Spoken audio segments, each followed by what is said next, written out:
Good afternoon guys. Ito nga, magre-repair kasi tayo. Itong airgun ko, bigla na lang nakita ko kasi gagamitin ko bukas. Blinking lang naman. Kaya lang dayo.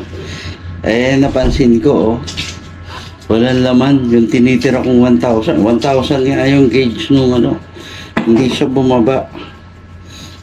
So dito yung output niya, doon ko nakita. Sabi ko, ba't 0 yung output? 1.5 yung output nito. So, ito po yung gamit ko ngayon. Salamat nga pala kay Sir. Nakapansin. Ilang panahon lang daw yung lumipas mula dun sa mga converted na CO2 na ginawa kong PCP na ginagamit ko.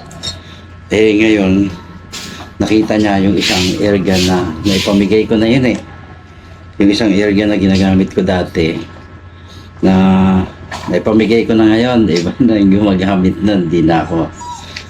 Pero since akin yon, talagang walang bayad yon kasi ginagamit ko yon. May ano sa akin yan, saka naka-register yun sa PNP.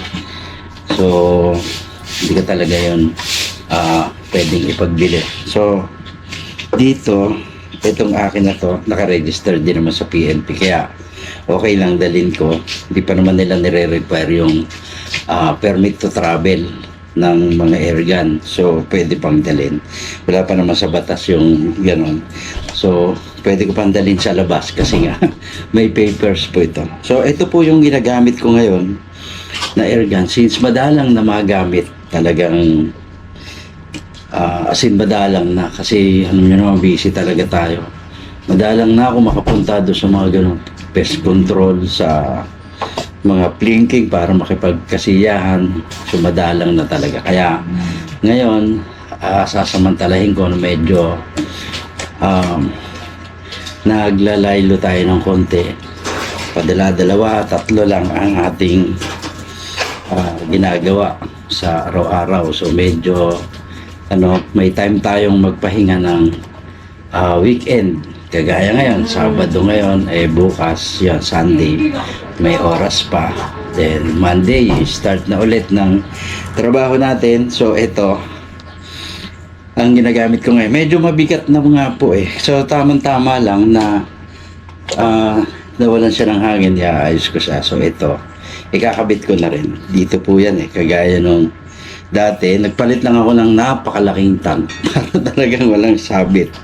So, dito to nandyan yan sa ilalim. So, may kakabit ko na siya kasi talagang walang time tayo magkalat.